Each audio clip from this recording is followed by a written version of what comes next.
राधे राधे, जय श्री राम दोस्तों। स्वागत है आपका अपने चैनल ईटी की पाठशाला में। हम लोग आपका कंप्लीट सीडीपी का सेशन कर रहे हैं, जिसमें हाफ सिलेबस ऐसे कंप्लीट हो चुका है और हम उसके आगे की तरफ बढ़ चुके हैं। आज हमारी 12 क्लास है और हम अपने सिलेबस के कंप्लीट करने की तरफ आगे बढ़ रहे हैं। क्लास आपको कैसी लगती है, आप अपना फीडबैक जरूर कमेंट बॉक्स में दिया करें और अच्छी लग रही हो तो अपने यार दोस्त के साथ शेयर जरूर किया करें। आपको DSSP टीजीटी मैथ सेशन पूरी तरीके से कंप्लीट कर दिया गया है अकॉर्डिंग टू सिलेबस, जिसकी 115 क्लास मिल जाएगी आपको प्लेलिस्ट में जाएंगे तो आप DSSP टीजीटी मैथ्स के नाम से उसकी प्लेलिस्ट बनी हुई है। आइए अब आज क्लास को स्टार्ट करते हैं। आज हमको देखना है कैटल्स थ्योरी। तो कैटल्स ने अपनी थ्योरी में क्या बताया? RB Cattell's has identified two types of traits. RB Cattell's ने किसको आइडेंटिफाई किया?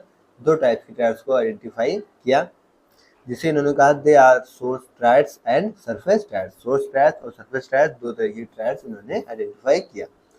Cattell's also distinguish between general triads. इनके जनरल ट्रायड्स कौन से हैं? दोज पोजेसेस्ड बाय ऑल, और स्पेसिफिक ट्रायड्स कौन से? Those typicals of only one person. सीधी सी बात है, जनरल ट्रायड्स किसके लिए था? सबके लिए। और स्पेशल ट्रायड्स में क्या था? Only one person. Kettles by adopting a method called factor analysis. Kettles ने मेथड दिया, उसको क्या कहा? Factor analysis. has recognized 16 source traits as building blocks of our personality. 16 source traits उन्होंने बताए किसके रूप में? As a building block of our personality. अपनी पर्सनालिटी के लिए 16 बिल्डिंग ब्लॉक की तरह बताया। Cattell's theory of personality described 16 personality traits that each person possesses are varying degrees. इन्होंने 16 traits कौन कौन से बताए, आइए उनको देखते हैं। पहला इन्होंने कहा वार्म, फिर reasoning, emotional stability, dominance, liveliness, rule, consciousness, social boldness, sensitivity, vigilance, abstractness, privateness, apprehension, openness to change, self reliance, perfectionism और टेंशन। तो इन्होंने क्या किया? कुछ 16 तरीके की चीज़ों को बताया। जैसे पहले इन्होंने क्या बताया था? वाद यानी कि सौहार्द। फिर रीजनिंग यानी तर्क देना किसी चीज़ में, जो इम्पोर्टेंट चीज़ होती है रीजनिंग। सभी लोग रीजनिंग अपनी अलग अलग होती है। इमोशनल स्टेबिलिटी यानी भावात्मक जो पक्ष होते हैं, इमोशनली कौन किस तरीके से किससे रिलेटेड रहता है, तो इमोशनली बताया इन्होंने। डोमिनेंस यानी किसका प्रभाव पड़ता है, हर इंसान का अपना एक अलग प्रभाव होता है, हर इंसान के अपने एक व्यक्तित्व होता है, तो डोमिनेंस को भी इन्होंने अच्छा खासा वेटेज दिया। लिवनेस यानी आजीविका। फिर आया रूल कॉन्शियसनेस यानी नियम चेतना। सोशल बोल्डनेस यानी सामाजिक साहस। ये मोस्ट इंपॉर्टेंट चीज़ है आपके लिए। सोशल बोल्डनेस यानी सामाजिक साहस किसकी क्या होती है, ये भी इस चीज़ के अंतर्गत आता है। सेंसिटिविटी यानी संवेदनशीलता। विजिलेंस यानी जागरूकता, जो कि बहुत जरूरी चीज़ है। जागरूकता ही फैलाना सबसे बड़ी चीज़ है। एब्स्ट्रैक्टनेस मतिहीनता। प्राइवेटनेस यानी गोपनीयता। गोपनीयता भी हर इंसान की गोपनीयता कुछ न कुछ होती है। प्राइवेटनेस हर इंसान की अपने अपने लेवल पे होती है। एप्रीहेंशन आशंका। ओपननेस टू चेंज यानी परिवर्तन के लिए खुलापन। Self reliance स्वनिर्भरता। स्वनिर्भरता ही बहुत ही अच्छी और बहुत ही बढ़िया चीज़ है, सेल्फ रिलायंस। परफेक्शनिज्म परिपूर्णतावाद। और टेंशन यानी अंत में किस चीज़ क्या होता है? तनाव के रूप में भी बताया। नेक्स्ट आता है इसके बाद आपका in connection with Cattell's theory of personality came the 16 personality factors questionnaire. 16 personality factor बताए। The 16 personality factor task about certain situation and their response to those situation.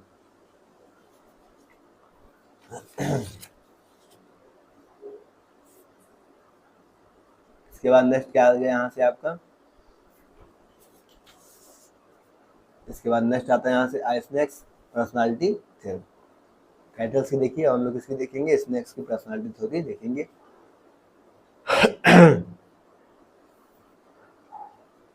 Snake 1947 found that behaviour could be represented by two dimension. Behaviour कैसे दो dimension में represent किया जा सकता है? इंट्रोवर्सन और एक्सट्रोवर्सन। इंट्रोवर्सन एक्सट्रोवर्सन and न्यूट्रोसिज्म या फिर स्टेबिलिटी। तो इमोशनल स्टेबल को न्यूरोट्रिक भी कहा जाता है। तो एक्स्ट्रावर्टेड न्यूरोटोरेट में क्या क्या आता है? जैसे टच करना हो गया, रेस्टलेस हुआ, एग्रेसिव हो गया, एक्साइटेबल हो गया, चेंजेबल हो गया, इम्पल्सिव हो गया, ऑप्टिमिस्टिक हो गया, एक्टिव हो गया। तो यहाँ पे किसके अंतर्गत हो गया, एक्सट्रावर्टेड न्यूरोटिक। इसके बाद आपका एक्सट्रावर्टेड में आया सोशलेबल, आउटगोइंग, टॉकटिव, ज़्यादा बोलना, responsive, easy going, lively, care free, leadership, ये किसमें हो गया, एक्सट्रावर्टेड स्टेबल में। इसके बाद इंट्रोवर्टेड स्टेबल में कौन कौन से हो गए, पैसिव होना, केयरफुल होना, थॉटफुल होना, peaceful, controlled, reliable, even tempered और कामनेस इंट्रोवर्टेड के अंतर आ गई। उसके बाद फिर से हम नेक्स्ट लेवल पे आते हैं तो वहाँ पे मूडी, एनेक्सियस, रिजिड होना, शॉबर, पेसिमिस्टिक, रिजर्व्ड, अनसोशिएबल, क्वाइट होना, ये किसमें आ गया आपका, इंट्रोवर्टेड न्यूरोटिक में के अंतर्गत आता है। इसके बाद नेक्स्ट आता है आपका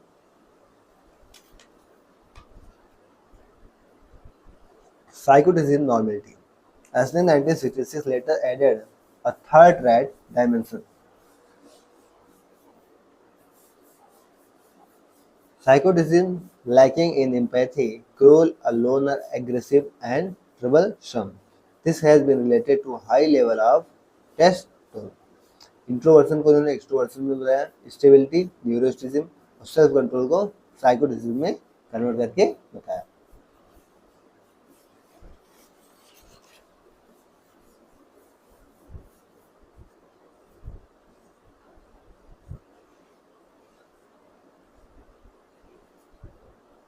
इसके बाद नेक्स्ट आता है big 5 factor model of personality.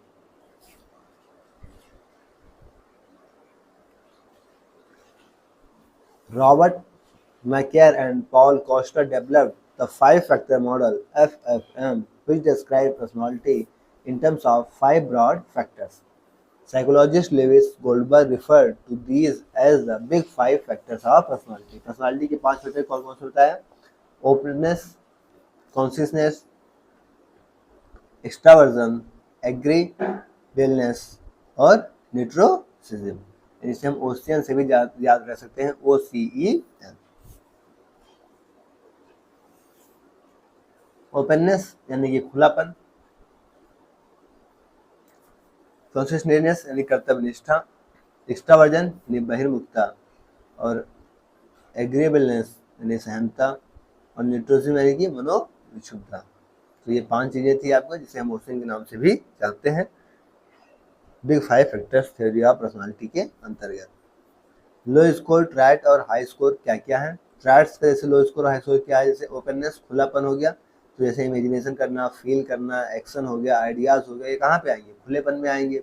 ठीक है, आप कोई कल्पना करेंगे जब आपका माइंड फ्री होगा, आप कोई तरीके से क्या होंगे, खुले होंगे, तभी तो आपको इमेजिनेशन करेंगे, कुछ फील करेंगे, एक्शन करेंगे, कोई आइडिया आपके दिमाग में तभी तो आएगा। इसका लो स्कोर में देखा गया तो प्रैक्टिकल कन्वेंशनल सा प्रिफर्स रूटीन की तरफ गया। हाई स्कोर्स में जब इसका देखा गया तो curious, wide range of interest and independent होंगे, जो जिसमें क्या होगा, आप क्यूरियस होंगे तो उस चीज़ में क्या करेंगे, आप इन चीज़ों को ज़्यादा सोच पाएंगे। नेक्स्ट आ गया आपका कंसिस्टेंस यानी कर्तव्य निष्ठा, कॉम्पिटेंस हो गया, सेल्फ डिसिप्लिन हो गया, थॉटफुलनेस हो गया और गोल ड्राइवर हो गया। यहाँ पे मेनली आज क्या आपका सेल्फ डिसिप्लिन और थॉटफुलनेस मेन चीज़ होती है। इसमें लो स्कोर से देखा गया तो इम्पल्सिव, केयरलेस और डिसऑर्गेनाइज, कोई भी चीज़ ऑर्गेनाइज ना करना। ठीक है, इम्पल्सिव रहना, केयरलेस रहना, ये इनके अंतर्गत आ गया। इसके हाई स्कोर में आ गया आपका हार्ड वर्किंग, डिपेंडेबल और ऑर्गेनाइज, आप चीज़ों को ऑर्गेनाइज कर रहे हैं, डिपेंडेबल हो, हार्ड वर्किंग हो, तो इसके हाई स्कोर की तरफ चल गया। इसके बाद नेक्स्ट आता है आपका एक्स्ट्रावर्जन यानी कि बहिर्मुखता। इसमें आप क्या रहेंगे, सोशेबिलिटी, असर्टिवनेस, इमोशनल और एक्सप्रेशन, यानी आप क्या करेंगे, आप चेयरफुल करेंगे, सीधी बात है, सोशेबिलिटी रहेंगे, असर्टिवनेस होगा, इमोशनल होगा, एक्सप्रेसिव होगा। लो स्कोर की तरफ देखें तो क्या होगा, क्वाइट, रिजर्व और विल्ट्रान। और हाई स्कोर में देखें तो आउटगोइंग होगा, वार्म होगा, सीक्स होगा, एडवेंचर होगा। तो इन सब चीज़ों की तरफ क्या करेंगे, ज़्यादा एग्रेसिव होंगे। इसके बाद नेक्स्ट आता है आपका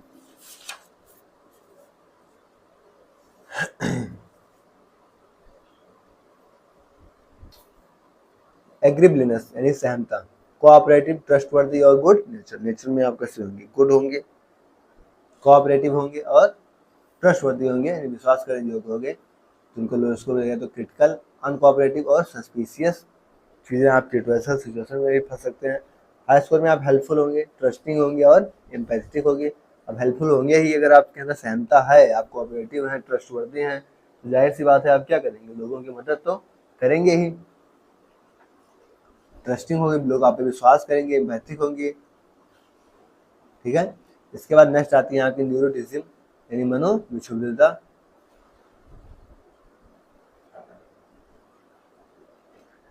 tendency toward unstable emotions, low score में जाएंगे calm, even tempered, secure. High score जाएंगे तो देखिए anxious, unhappy, prone to negative या इमोशंस की तरफ यहाँ पे ज़्यादा झुकाव होता है।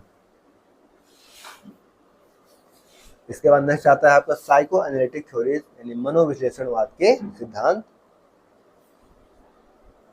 किसने दिया था? सिगमंड फ्रायड ने दिया था। इस चीज को याद रखिएगा, ये आपके लिए मोस्ट इंपॉर्टेंट है कि साइको एनालिटिक थ्योरी यानी मनोविश्लेषणवाद का सिद्धांत किसने दिया था? तो सिगमंड फ्रायड ने दिया था।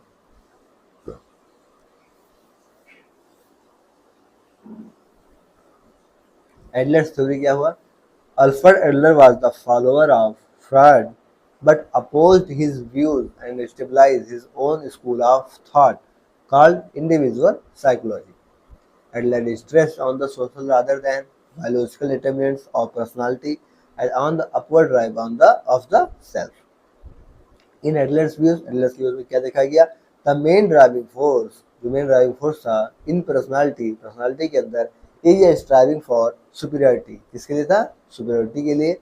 I struggle to overcome imperfectness and upward drive for competence, completions and mastery of shortcoming. अब यहाँ पे सुपीरियरिटी और इंफेरिटी की चीज़ के बारे में बताया गया, तो उसको हम कैसे ड्राइव करेंगे, कैसे उन चीज़ों को एक्सप्लेन करके देखेंगे, आइए उसको समझते हैं। सुपीरियरिटी के अंतर्गत क्या क्या आ जाता है?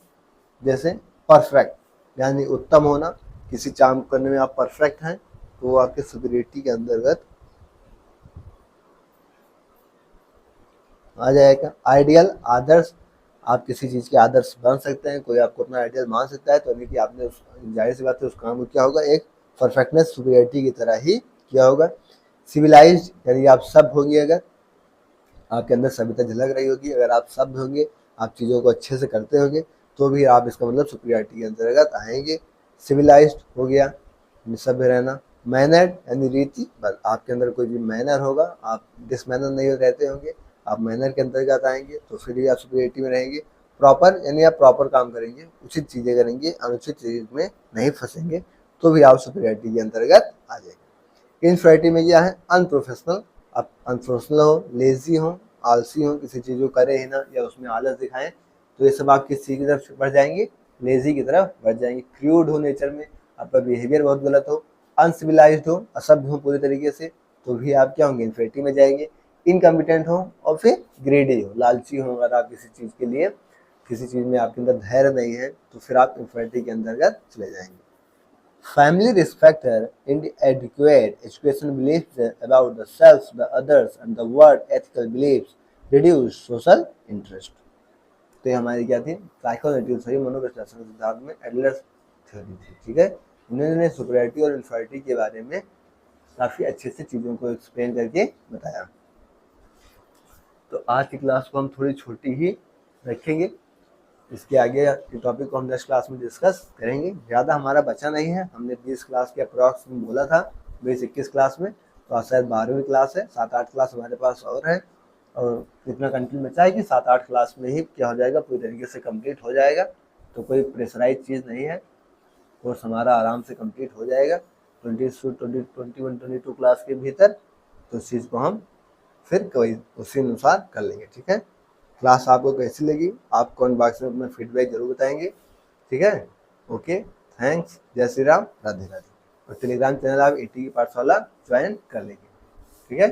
ओके, थैंक्स, जय श्री राम, राधे राधे।